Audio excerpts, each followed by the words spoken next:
यहाँ से आगे चलते हैं। चूँकि हमने बहुत सारी चीज़ें लाइक क्लासेस, फ्रेजेस, सेंटेंसेस और सेंटेंसेस पर किस तरह बनाते हैं, और specially when it comes to verb तो उसकी जो प्रॉपर है, प्रेजेंट फॉर्म है, बेस फॉर्म है, इंफिनिटिव फॉर्म है, तो वो सारा हमने जो है डिस्कस कर लिया। Now I suppose that we are able to write a correct sentence, लेकिन एक करेक्ट सेंटेंस को लिखने के लिए there are other certain things जो लाजिम है कि आपको जो है वो चीज़ें क्लियर होनी चाहिए, राइट। फॉर एग्ज़ाम्पल हमारे पास ये कुछ सेंटेंसेस है एंड हर एक सेंटेंस जो है it represent different time. For example हमारे पास यहाँ पे है प्रेजेंट टाइम है, मीन्स के प्रेजेंट सिंपल, इसके बाद पास्ट सिंपल, फ्यूचर सिंपल, और सेम अगर आप बाकियों को भी देख ले तो we have all the 12 tenses. Tense mean time. तो यहाँ अगर हम देखें तो we have a simple sentence जो कि है कि he writes a letter, right. He writes a letter, यहाँ पे वर्ब जो है वो बिल्कुल सिंपल वर्ब यूज हुआ है by adding S with the verb, और हमारे पास सिंपल वर्ब यूज हुआ है दैट इज राइट। तो इट मीन्स कि ये जो सेंटेंस है ये हमारे पास क्या है, ये प्रेजेंट सिंपल और सिंपल सेंटेंस है। लेकिन जो सबसे इम्पॉर्टेंट चीज़ है that is necessary to be learn here, वो ये है कि ये जो हमने यूज़ किया है यहाँ पे दिस पर्टिकुलर थिंग ही, तो ये है क्या हमारे पास इंग्लिश लैंग्वेज में व्हाट इज दिस, तो ये हमारे पास क्या है, प्रोनाउन है, प्रोनाउन, राइट। और जो दूसरा वर्ड यूज हुआ है ये हमारे पास है वर्ब।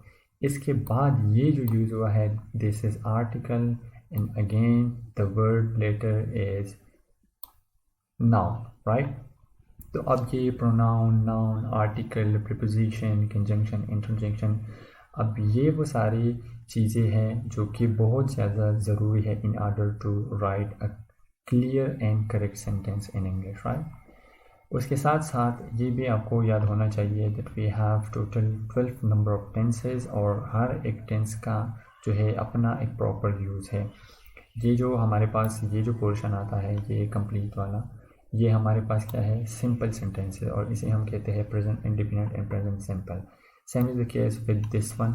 अगर हम इसको देखें तो हमारे पास 3 डिफरेंट टेंसेज है, present continuous, same is the case with this one, past continuous and then future continuous. तो ये हमारे पास 3 डिफरेंट टाइम्स है, और तीनों की तीनों प्रोग्रेशन मीन्स की कंटिन्यूएशन को शो कर रहा है, right. Like something is recently going on, कुछ जो है वो चल रहा है।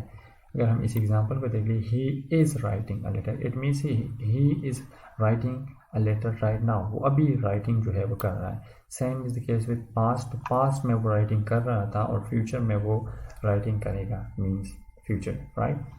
सेम हमारे पास एक और कैटेगरी आती है यहाँ पे, और वो ये है कि परफेक्ट टेंसेस। जिस तरह हमारे पास है प्रेजेंट परफेक्ट, देन उसके बाद हमारे पास है past perfect and then future perfect, right. इसके बाद अगेन हमारे पास आता है कंटिन्यूएशन, कंटिन्यूस या progressive tense which is present perfect continuous, right, this one, then past perfect continuous and future perfect continuous. तो ये टोटल हमारे पास 12 टेंसेज है, और ये लाजिम जो है ये क्लियर होनी चाहिए। I will be making a separate video on these tenses because ये बहुत ज़्यादा इंपॉर्टेंट है, और in case if you are writing any sentence और अगर आपने कोई भी वर्ब जो है वो गलत प्लेस कर दिया, it means your sentence is completely incorrect, right. तो इन चीज़ों को फर्दर हम डिस्कस करेंगे, लेकिन just to have an idea कि होता किस तरह है and how to write a correct sentence, तो ये चीज़ें, ये कुछ टेंसेज है जो आपने जहन में रख लेने हैं, राइट। लेकिन इससे ज़्यादा जो हमारे पास इम्पोर्टेंट चीज़ है वो क्या है, जिसे हम कहते हैं इंग्लिश में parts of speech, right. Moving on, अब असल में what are these things, right, parts of speech. जो पार्ट्स हम कहते हैं कि ये हमारे पास क्या है, these are segments, parts, right, and speech means utterance, या अगर हम कहें कि कन्वर्सेशन, गुफ्तगू, तो parts of speech are basically segments of speech जो आपकी हेल्प करता है to build a proper and clear and yes complete sentence जो आपको एक सेंटेंस लिखने में मदद कर रहा है, ये डिफरेंट पार्ट्स। अब वो कौन कौन से पार्ट्स हैं या कौन कौन से सेगमेंट्स हैं जो आपको हेल्प कर रहे हैं in order to build your speech और in order to write a correct sentence, वो हमारे पास 2 डिफरेंट ग्रुप्स में डिवाइडेड है। जिसमें सबसे पहला ग्रुप आता है हमारे पास open group, open class elements, and the second one is closed class elements, right? So let's move on, इसी को डिस्कस करते हैं आगे। जो पहला हमारे पास ग्रुप है ओपन क्लास, उसमें हमारे पास कौन कौन से आते हैं? उसमें हमारे पास है noun, verb, adjective and adverb. ये 4 डिफरेंट पार्ट्स है और आई वुड से सेगमेंट्स है जो कि पहले ग्रुप में हमारे पास आता है और जिसको कहा जाता है ओपन क्लास एलिमेंट, राइट? और जो दूसरा है उसमें हमारे पास कौन कौन से है? Preposition, nouns, conjunction and then interjection. ये कुछ पार्ट्स है, ये टोटल की टोटल है 8 and sometime people also include articles. कहते हैं कि आर्टिकल जो है वो भी इसी का हिस्सा है। तो वेल इट्स अनदर डिस्कशन, उसको हम फिर बाद में देख लेंगे। लेकिन यहाँ जो एक चीज़ है इम्पॉर्टेंट वो ये है कि आपने इन चीज़ों को ध्यान में रख लेना है, because these are very important in order to write a complete and clear yes in a correct sentence. तो एक करेक्ट सेंटेंस लिखने के लिए ये चीज़ें जो है इम्पॉर्टेंट है जो आपकी हेल्प करेंगे, और इसको हम कहते हैं कि these are segments of conversation, और you can say segments of utterance, right? जो हमारे पास इनमें से जो सबसे पहला हमारे पास आता है वो है हमारे पास नाउन, राइट? बिकॉज जब भी हम कोई सेंटेंस लिखते हैं, for example Ali is writing a letter और Ali is singing a song, Ali writes a letter, और कोई भी एग्जांपल जो है वो हो सकता है। तो हमारे पास जो सबसे पहला चीज़ आता है जो कि mostly it is placed on the place of a subject, एक सब्जेक्ट के प्लेस पे या तो प्रोनाउन आएगा और या नाउन आएगा, राइट? तो जो हमारे पास नाउन है, नाउन असल में एक लैटिन वर्ड से डिराइव किया गया है जो है NONE, जो एक लैटिन वर्ड से डिराइव किया गया है और इसका मतलब है नेमिंग वर्ड, सही, right? Naming word, for example naming word किसी प्लेस का भी हो सकता है, ये किसी इंसान का, किसी का भी हो सकता है, या it can be any other thing, non living और एनी अदर थिंग, राइट? तो उसको हम कहते हैं कि ये हमारे पास नाउन है। For example Ali, Pakistan, and table, chair, pen, boy, girl, these, ये सारे के सारे हमारे पास जो है डिफरेंट नाउन है। तो इसी की हेल्प से जो है हम शुरुआत करते हैं। अगर even in some cases we sometimes write pronoun also instead of a noun, लेकिन इसी को जो है फर्दर आगे हम डिस्कस करेंगे। यहाँ तक ये है कि सबसे पहला जो हमारे पास आता है that is noun, right? Next जो हमारे पास जो चीज़ है, नेक्स्ट चीज़ वो है वर्ब। अब कोई भी सेंटेंस आप लिखते हैं तो सबसे पहला हमारे पास क्या आता है कि सब्जेक्ट, और उसकी फ़ौरन बाद हमारे पास आता है एक वर्ब। तो ये चीज़ बहुत ज़रूरी है कि आप जो है करेक्ट वर्ब का यूज़ करें according to its timing and its tense, या I would say according to its necessity. जहाँ जो वर्ब की ज़रूरत है आपने वही लगाना। फॉर एग्जांपल इज़ लगाना था, आपने आर लगा दिया, इट्स कम्प्लीटली रॉन्ग। अगर वॉज लगाना था, आपने वर्ड लगा दिया, this is completely incorrect, right? So moving on, verb क्या है हमारे पास? वर्ब इज़ बेसिकली ये एक वर्ड है जो क्या कोई एक्शन शो करता है, फंक्शन या प्रोग्रेस जो है वो शो करता है। For example he writes a letter. अब राइट्स हमारे पास क्या है? वर्ब है जो कि एक एक्शन शो कर रहा है। इसके अलावा he is having a pen. अब यहाँ पे हैविंग हमारे पास क्या है? हैविंग जो है ये मीन्स के प्रोग्रेशन है, कोई चीज़ रखना, तो ये हमारे पास एक मेन वर्ब है।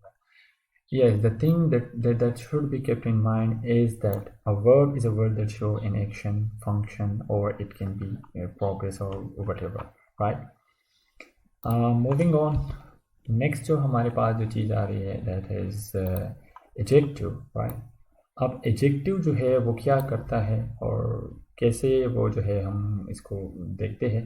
adjective is basically वो क्या करता है कि इंफॉर्मेशन ऐड करता है या मॉडिफिकेशन जो है वो करता है, एक नाउन को मॉडिफाई कर रहा है या उसको इंफॉर्मेशन ऐड कर रहा है। For example she is having an amazing watch. अब यहाँ पे अमेजिंग क्या है, वो नाउन के बारे में, जो कि एक वॉच है उसके बारे में इंफॉर्मेशन दे रहा है, मॉडिफिकेशन कर रहा है. So the word amazing is an adjective, right. Yes, moving on. जो हमारे पास नेक्स्ट चीज़ आ रही है दैट इज़ के फर्दर. यस, इसकी जो हम एडवर्ब फर्दर जो हमारे पास आ रहा है दैट इज एडवर्ब. और एडवर्ब क्या करता है, वो भी इंफॉर्मेशन ऐड कर रहा है, लेकिन किस को कर रहा है, एक वर्ब को जो है वो इंफॉर्मेशन ऐड कर रहा है. For example, she is speaking quickly. अब स्पीकिंग क्या है, हमारे पास एक वर्ब है, एंड क्विकली जो उसके बारे में बता रहा है कि वो बातें कर रही है बट क्विकली. तो क्विकली जितने भी वर्ड्स अमूमन आते हैं, it is assume that a word जिसकी एंड में एल वाई आता है तो उसको कहते हैं कि ये हमारे पास क्या है, एडवर्ब आता है, राइट.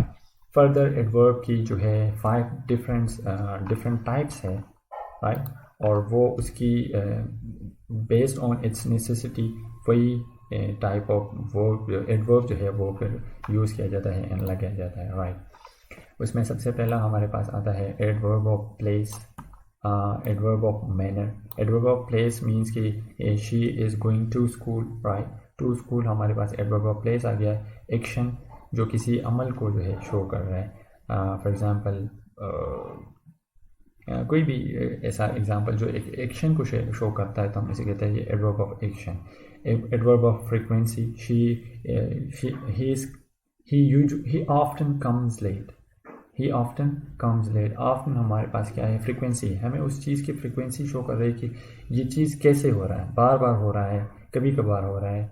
तो इस अंदाज में ये हमारे पास क्या है, adverb of frequency. Then adverb of manner, she is speaking beautifully. अब ब्यूटीफुली हमारे पास एडवर्ब है, लेकिन किस तरह का एडवर्ब है, एडवर्ब ऑफ मैनर है हमारे पास. And same the last one we have is adverb of degree. So I have partially completed my work. अब पार्शली हमारे पास क्या है, वो हमारे पास एक डिग्री को शो कर रहा है, कंप्लीटली, पार्शली, हाफ. और इस तरह की जो वर्ड है वो हमारे पास मोस्टली होते हैं एडवर्ब ऑफ डिग्री, जो कि डिग्री को शो करता है, right. So we have seen different different parts of speech. उसमें सबसे पहला जो ओपन क्लास ग्रुप है जो हमने अभी तक जो है डिस्कस कर लिया, और जिसमें आता है कि noun, pronoun and then adjective and then adverb. तो ये कुछ है जो कि ओपन क्लास में आते हैं, and later on I will be discussing the rest of the things. यहाँ कुछ एग्जांपल्स हैं हमारे पास, सिंपल सेंटेंसेस, और उसके कुछ एग्जांपल है. अगर यहाँ हम देखें, ये हमारे पास पूरा एक सेंटेंस है कि ही, जो कि प्रोनाउन है और नाउन की जगह यूज़ हुआ है. इज़ हमारे पास यहाँ पे क्या है, हेल्पिंग वर्ब है. एन हमारे पास आता है एक आर्टिकल. एंड देन ओल्ड जो कि क्या है हमारे पास, एडजेक्टिव है. और हमें नाउन जो कि हमारे पास यहाँ वर्ड यूज़ है मैन, उसके बारे में इंफॉर्मेशन दे रहा है. तो ये वर्ड जो कि ओल्ड है ये हमारे पास क्या हुआ, ये है एडजेक्टिव, सही. तो जब भी whenever we are writing a sentence तो मोस्टली हम क्या करते हैं, यही एडजेक्टिव्स, यही एडवर्ब्स और इन चीज़ों को हम यूज़ करते हैं. तो it is very necessary and I would say it is compulsory to learn the correct use of these parts of speech. अगर आपको ये चीज़ें क्लियर नहीं है तो you cannot write a clear or a correct sentence. तो ये बहुत ज़्यादा ज़रूरी है. सेम अगर हम इसी सेंटेंस को ले लें, he is having an amazing car. अब an amazing car, यहाँ पे amazing हमारे पास क्या है, ये एडजेक्टिव है, जो कि नाउन हमारे पास वॉच है और इसी के बारे में हमें एक्सप्लेनेशन दे रहा है. तो ये वर्ड हमारे पास क्या हुआ है, एडजेक्टिव. अगेन अगर हम इसी को ले लें, Atif sings a beautiful song. अब वो गाना गा रहा है but the song is beautiful. अब ये ब्यूटीफुल क्या हुआ, ये भी हमारे पास क्या है, एक एडजेक्टिव है, राइट. अब अगर हम इस ब्यूटीफुल के एंड पे ly लगा लें तो the word would become beautifully. तो आतिफ सिंग्स ब्यूटीफुली, तब ये वर्ड हमारे पास क्या हुआ, दिस वुड बी एडवर्ब, क्योंकि वो फिर हमें इस वर्ड के बारे में इंफॉर्मेशन दे रहा होगा कि किस तरह वो गा रहे हैं. मैनर, एडवर्ब ऑफ मैनर में आ जाता है. And the next sentence that we have is he always. अब ही कम्स लेट, तो वो तो प्रेजेंट सिंपल हमारे पास हो गया. लेकिन अगर हम इसी वर्ड को देख लेते हैं, ही ऑलवेज। अब ऑलवेज मीन बार बार आता है, ये दिस शोज फ्रिक्वेंसी, तो ये वर्ड हमारे पास हो गया एडवर्ब ऑफ फ्रिक्वेंसी। सेम हम इसी नेक्स्ट को ले लेते हैं, Hafsa speak quickly, she speaks, right, simple sentence हो गया, लेकिन the word quickly shows that this is a verb, और ये हमें रेस्ट ऑफ द वर्ड जो है इसके बारे में इंफॉर्मेशन दे रहा है, फर्दर मोटिफिकेशन कर रहा है। तो ये वर्ड हमारे पास क्या हुआ, एडवर्ब ऑफ फ्रिक्वेंसी, कि वो किस तरह से बोल रही है। सही, Hafsa speaks quickly, the book is on the table, the book, right, ये जो दी मीन के ये हमारे पास आर्टिकल है, बुक कॉमन नाउन है, इज हमारे पास मेन वर्ब है, ऑन हमारे पास क्या है, ये है प्रीपोजिशन जो कि हमें बुक की लोकेशन के बारे में बता रहा है कि वो कहाँ पर है। तो ये चीज़ें हैं जो one should learn in order to write a complete and clear sentence.